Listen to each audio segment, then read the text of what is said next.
Ito ay tulad ng lohika ng isang nobela. Kapag nalaman mo ang sikreto, sumali ka o mapatay ka. Nang marinig ito, nagmadaling ipinaliwanag ni Zhao Kongcheng na sila ay mga tauhan ng militar at higit sa lahat ay hihilingin kay Lin Ke na pumirma sa isang non-disclosure agreement. Nang makita ang pagpupursige ni Lao Zhao, nakahinga ng maluwag si Lin Ke. Kung gayon makikinig ako. Kami ay isang organisasyon na itinatag ng militar upang ipagtanggol laban sa mga pagsalakay ng mga gawa-gawang nilalang na tinatawag na Night Watch. Kami, ang Night Watch, ay umiiral upang protektahan ang mga tao mula sa pagdurusa. Hindi ba ang isang marangal at kahangahangang organisasyon ay perpekto para sa mga kabataan na nagtatanggol sa kanilang bansa? Gusto mong ipakita ang iyong mga talento, kaya bakit hindi ka sumama sa amin? Lalong nasasabik si Lao Zhao habang nagsasalita, halos mapaiyak. Napakarangal at kahanga-hanga. I respect you guys but can't go. I have Tita and a cousin. And my Tita is in falling health and my cousin is still young. They can't afford to support the family. For 10 years, they've never give up on me, disabled person. Now that my eyes are finally healed, how can abandon them at their side and now just want to stay for their side? Nakahina si Lao Zhao. Umiti siya sa kahuminga ng malalim. Umalis ka na. Minamaliit kita. Pagka-uwi ni Lin Ke, bigla niyang napansin na may nahulog mula sa kanyang bulsa. Isa itong badge na may mga karakter na Zhao Kongcheng. Nakasulat doon ang mga salitang, kung sa madilim na gabi, ako ay inuutusan, ako ay tatayo sa harap ng milyon-milyon, ang aking tabak na inilabas laban sa araw, na nabahiran ng dugo ang langit. Pagkatapos makatulog, bumalik si Lin Ke sa mental hospital. Hinanap niya ang direktor at binilhan siya ng isang set ng damit. Sumunod naman ay naghanda siyang gamutin si Nix. Sa pagtingin kay Nix na nakaluhod sa lupa, patuloy na tinatawag ang kanyang anak, napagtanto niya na, pagkatapos ng lahat, na-miss niya ito ng sobra. Sa isiping ito, isang flash ng inspirasyon ang tumama sa kanya. Kung mapapayag niya ang kanyang pantasya, marahil ay mabuksan niya ang kanyang puso. Kaya, humakbang si Lin Ke, niyakap si Nix, at mahinang bumulong sa kanyang taina, "Nanay, bumalik na ako." Napaluha si Nix nang marinig ang mga salitang ito, at niyakap niya si Lin Ke, umiiyak ng mapait. Kasabay nito, ipinahiwatig ng sistem na ang pag-unlad ng paggamot ay tumaas ng 3% na umaabot sa antas kung saan maaari itong magamit para sa pagkuha ng kuryente. Kondisyon, pagkatapos ay naklik niya ang pindutan ng extract sa susunod na na hangin, at hindi nagtagal ay huminto ang pointer, dumapo sa isang kakayahan na tinatawag na Starry Night Dancer. Iniabot niya ang kanyang kamay na may pagdududa, hinawakan ito. Kaagad, ang apat na karakter ay nag-transform sa isang sinag ng liwanag na inilubog ang sarili sa 07 na likido. Naramdaman niya ang isang puwersa na nagbabago sa kanyang katawan, nililinis ito mula sa kaluluwa patungo sa laman. Kinabukasan, nagising siya sa unang pagkakataon na nakakaramdam siya ng panibago. Lumabas siya at sinabi sa kanyang tiyahin ang kanyang nakita. Nang marinig ito, napaluha ang kanyang tiya at ang kanyang kapatid ay sumayaw sa tuwa. Sa paaralan, masaya rin ang kanyang mga kaklase sa kanilang nakita. Nakahina siya ng maluwag nang sa wakas ay mamuhay na siya ng normal. Ngunit ng gabing iyon, nang umuwi siya mula sa paaralan, nahanap niya si Old Zhao sa kanyang bahay. Nagtatakang tanong ni Lin Ke, paano mo nalaman ang bahay ko? Ikinaway ni Zhao Kongcheng ang badge sa kanyang kamay. I put this in your pocket. He can locate me. I said I won't join you. Dahil doon, dumaan si Lin Ke kay Old Zhao, ngunit pagkatapos ay naglabas si Old Zhao ng isang balumbon ng mga banknotes. Alam ko, kaya hindi iyon ang dahilan kung bakit ako dumating sa oras na ito. Lumalabas na pagkatapos makinig sa mga salita ni Lin Ke kahapon, naalala ni Old Zhao ang kanyang sariling karanasan. Noong 6 na taong gulang si Old Zhao, namatay ang kanyang ama. Upang suportahan siya, ang kanyang ina ay nagtrabaho ng 2 trabaho. Nasiyahan sana siya sa isang matatag na karera bilang opisyal ng nayon, ngunit sa kabila ng pagtutol ng kanyang ina, pinili niyang sumali sa hukbo. Nang maglaon, sa iba't ibang dahilan, sumali siya sa Night Watch. Sa kasamaang palad, mula noong sumali, bihira niyang makita ang kanyang ina sa bahay, ngunit hindi niya ito pinagsisihan dahil dinala niya ang misyon ng pagprotekta sa sangkatauhan. Ngayon, ang 07 page ay gumawa ng kabaliktaran na pagpili na makasama ang kanyang pamilya na nagpaalala kay Old Zhao ng kanyang nakaraan. Kaya gusto niyang ibigay sa kanya ang pera para maging anak siya sa kanyang tiyahin. Gayunpaman, tumanggi si Lin Ke na nagsasabi na nakikita na niya at kaya na niyang suportahan ang kanyang pamilya. Nang makita ito, umiti si matandang Zhao at nang hindi na nagpatuloy ay aalis na. Di nagtagal pagkatapos umalis, nakatanggap si Old Zhao ng emergency notification na natuklasan na ang Ghost-Faced King ay patungo sa lumang lungsod. Agad na ipinaliwanag ni Zhao Kongcheng na siya ay nasa lumang lungsod. Pinangunahan na ni Honging ang mga tropa sa iyong lokasyon. Ang iyong misyon ay ilikas ang mga residente ng lumang lungsod, habang pinangunahan ng kapitan ang pangunahing puwersa patungo sa sentro ng lungsod. Ang trapiko sa sentro ng lungsod ay napakalaki. Kung ang Ghost-Faced King ay lumitaw doon, ang kahinatnan ay magiging mapaminsala. Dahil lang sa hindi gaanong populasyon ang lumang lungsod, nangangahulugan ba yon na hindi ito mahalaga? Agad namang nabigla si Zhao Kao. Huminahon ka. Hindi ko sinabing sumuko ka sa lumang lungsod. Kung ang Stone Ghost-Faced King ay talagang pupunta sa iyong lugar, talagang huwag mo siyang lapitan. The Great-Faced King is not your match. Nearby to contain him with unbounded airspace. Hinintay niyang dumating ang pangunahing puwersa. Nakaramdam ng galit si Zhao Kongcheng, alam na hindi kayang pigilin ng unbounded airspace ang Ghost-Faced King, ngunit ang tanging magagawa niya ay sumunod sa mga utos. Bago niya namalayan, bumaba na siya sa bahay ni Linke. Biglang bumungad sa kanya ang baho ng mga bangkay. Tumingin siya sa takip ng manhole, nagbuga ng itim na usok. Alam niyang nanalo siya sa loto. Agad siyang nagsumbong sa intercom na nakatagpo niya ang Ghostface King. Isang nasasabit na boses ang agad na umalinggaw sa kanyang earpiece. Ang paunahing puwersa ay gumagalaw patungo sa lumang lungsod. Darating sila sa loob ng 10 minuto ng higit pa. Humanap ka lang ng paraan para mapigil sila. Matandang Zhao, huwag labanan ang Ghostface King. Tumingin si Zhao Kongcheng sa maliwanag na kapitbahayan sa likuran niya, naiisip na si 07 Page ay muling nagsasama-sama sa kanyang pamilya. Naunawaan ng matandang Zhao na kung hindi niya ito pipigilan, ang kapitbahayan ay mawawala sa loob lamang ng 5 minuto, kaya nag-set up siya ng walang katapusang airspace.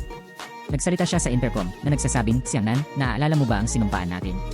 Sa pagkakataong ito, wala akong milyon-milyong tao sa likod ko, ngunit nasa likod ko ang buong mundo ng batang iyon." Dahil doon, binunot ni Zhao Kongcheng ang kanyang espada at nakipag-ugnayan sa Ghostface King ng direkta. Samantala, si Linke, na kumakain ng hapunan, ay napansin si Xiao He na galit na tumatahol sa balkonahe. Pinuntahan niya siya upang aliwin at nakita ang isang karatula na nag-aanunsyo ng paggamit ni Zhao Kongcheng ng walang katapusang airspace. Pagkatapos ay nag-bold siya, iniwan si Zhao Kongcheng sa estado ng gulat sa loob ng walang katapusang airspace. Nagsindi siya ng sigarilyo. Anong masamang araw? Namangha rin siya sa kahangahangang kakayahan ng kapitan. Nagawa niyang masaktan ng husto ang Demon Slayer. Kahit na ang isang matinding na sugatan na halimaw na tulad niyan ay nasa level 20, pabayaan si Zhao Kongcheng, isang mortal lamang. Nang makita ang Ghostface King na papalapit, muling itinaas ni Zhao Kongcheng ang kanyang espada, umaarangkada. Gayunpaman, ang pagkakaiba sa kaharian sa pagitan ng dalawa ay napakalaki, at si Old Zhao ay walang kapangyarihan na masira ang mga depensa ng kanyang kalaban. Pagkatapos, umungal si Ghost Miwang at pinakawalan ang kanyang Quiet Void Ghost Aspect, isang kapangyarihang may kakayahang baliktarin ang espasyo at linlangin ang pangunawa ng lahat ng nabubuhay na nilalang na nasa saklaw nito. Agad, nakaramdam ng pagkahilo si Old Zhao at hindi naramdaman ang pag-atake ng Ghostface King. Pagkatapos gumawa ng ilang magkakasunod na suntok, sinaksak niya ang kanyang espada sa lupa upang patatagin ang sarili. Pinilit ang sarili na kumalma at subukang madama kung saan dadating ang pag-atake. Nang malapit nang maghampas ng nakamamatay na suntok ang Ghostface King, biglang umikot ang matandang Zhao at hinarangan si kakataon at tumalon ng mataas, nilaslas ang leeg ng Ghostface King at nakita niyang nakaipit ang talim. Kaagad pagkatapos, ang malakas na kamao ng Ghostface King ay nagpalipad sa kanya ng ilang metro ang layo. Naalala ni Zhao Kongcheng ang araw na kakasali pa lang niya sa Night's Watch at ginawaran siya ng badge. Sinabihan siya na ito ang simbolo ng Night's Watch at pati na rin ang pinakahuling hakbang ng pagpatay nito. Maaaring ubusin ng makamulto na imahe sa loob ng badge ang buong puwersa ng buhay ng isang tao na lubos na nagpapalakas sa kanilang espiritual na kapangyarihan. Kahit na wala ang spiritual aura, maaari nitong gisingin ang spiritual aura sa kanilang mga huling sandali. Zhao Kongcheng. Inilabas niya ang sarili niyang badge at nagpumigla sa pagtayo. Tila dumating na ang oras. Biglang umalingaw ang galit na pagpalakpak mula sa labas ng karatula. Zhao Kongcheng, alam kong papapasukin mo ako kapag nandoon ka na. Ang boses ni Linke ay lalong naging apurado, ngunit si Zhao Kongcheng ay tinanggihan siya. You little brat, go home and eat. This king is not the Ghostface man, he's 2 realms higher than you. Rest assured.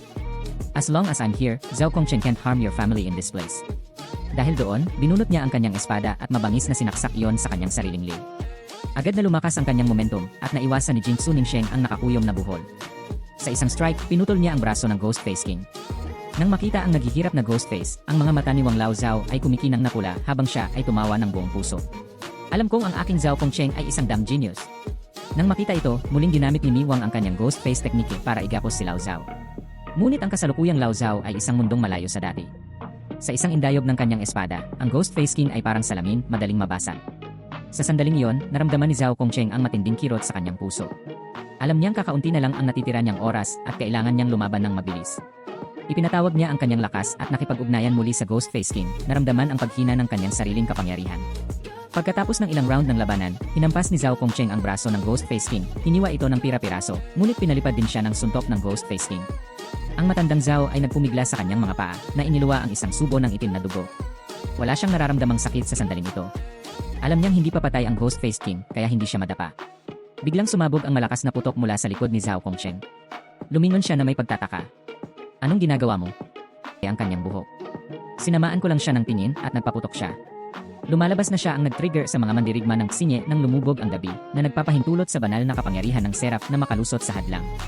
Nang malapit na siyang makipagsanib puwersa kay Old Zhao para talunin ang kalaban, pinigilan siya ni Old Zhao gamit ang kanyang espada at itinulak siya sa isang tabi. Magsasalita pa sana si Linke nang bigla niyang napansin ang mga sugat ni Zhao Kongcheng. Ang kanyang mga buto at meridian ay nabali at ang kanyang mga laman loob ay nasira. Ngumiti si Zhao Kongcheng at sinabing, isang strike, bibigyan kita ng isa pa. Hindi pa huli ang lahat para tulungan ako pagkatapos nito. Dahan-dahang humakbang si Zhao Kongcheng, huminga ng malalim at mahigpit na hinawakan ang hilt ng kanyang espada. Boy, panoorin mong mabuti ang strike na ito.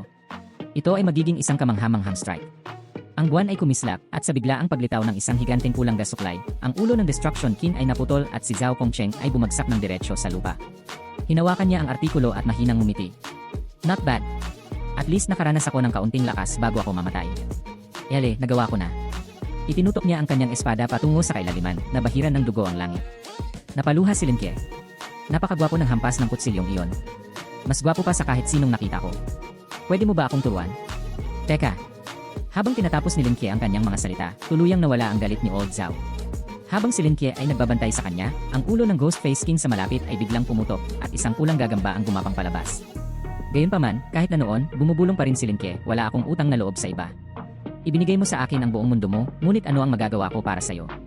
Samantala, dahan-dahang tumayo ang Ghostface King sa likod ni Lin Ke. Biglang hinugot ni Lin Ke ang kutsilyo ni Old Zhao at tumingin sa Ghostface King. Ang mga mata ni Wang Shi ay nagliliyab ng gintong apoy. Dahil sa bilis ng Xingyi Dancer, si Lin Ke ay tila naging multo na iniiwasan ang pag-atake ng Ghost Destruction ng paulit-ulit. Pagkatapos ng dose-dose ng mga pag-atake, ang kanyang ekspresyon ay nagyelo, itinaas niya ang kanyang kamay at mabangis na sinaksak ang gagamba na naninirahan sa katawan ng Ghostface King dahil ito ang kanyang tunay na anyo.